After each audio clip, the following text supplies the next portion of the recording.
You've probably seen this person Milo Stewart floating around social media. All white people are racist, all men are misogynistic, all cisgender people are transphobic, all members of a majority are biased against the members of the minority or oppressed group. In fact, most people are racist, misogynistic, transphobic, ableist, etc. This is a prime example of liberal identity politics nonsense. By her own logic, why would we even listen to her? She's a racist. If all white people are racist, then therefore she's racist. And if that's true, then why would I listen to her? I mean, the problem here is that oppression can't be investigated by feelings or identity. It has to be looked at through power structures and how those power structures work, not just merely how you feel about something or how something looks or whatever your identity is. If we were to follow her logic that all minorities are oppressed by a majority, then I guess by her logic, rich people are oppressed by poor people because poor people outnumber them. If we were to also continue with her logic, we would conclude that she is a white supremacist. After all, since the majority of the people in the world are people of color and white people are the minority, those white people must therefore be oppressed. And I'm not surprised that would come from her because, well, frankly, she already just admitted that all white people were racist, so therefore she's racist. Here's just another manifestation of that racism. Now, you've probably seen this guy around too. This is simply ridiculous. Imperialism is not a white phenomenon.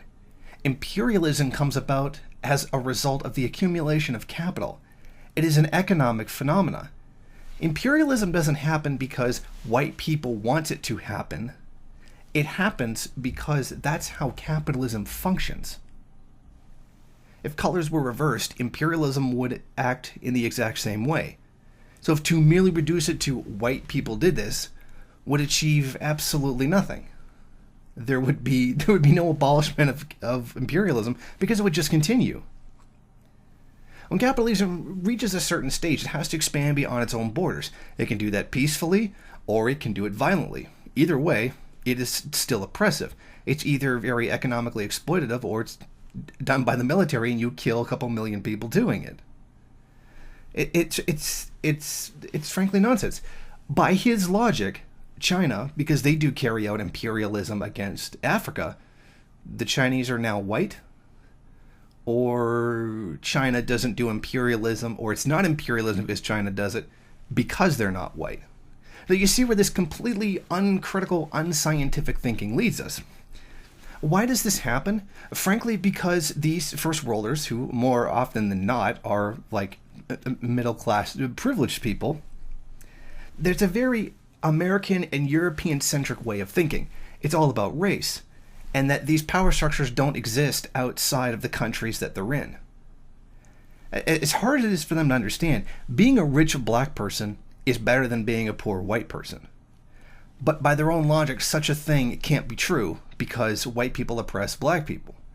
They can't really understand anything. They talk about intersectionalism, but where does this intersectionalism ever come in?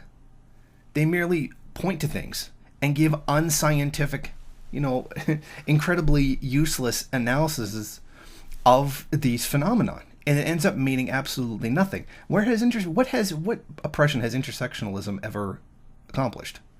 None. Unraveling contradiction, following the Marxist science of dialectical materialism, where has that led us? Oh, the greatest revolutions of all time, even in China, liberating, 1.5 billion people? But this is the uncritical way that liberals think, particularly when it comes to identity politics. And this is the poison that is killing the left in the first world. And it just has to be done away with. Leave these people to be who they are. Go tell them, liberals, go be liberals. We're leftists. We're going to go be leftists. We're going to go do the science of Marxism. And we want nothing to do with your unscientific garbage. Thank you for watching. If you like this program, then please head over to my Patreon page and set up a monthly donation. It's your donations that keep this program running. Also, if you would like, please rate, comment, subscribe, and share in various social media.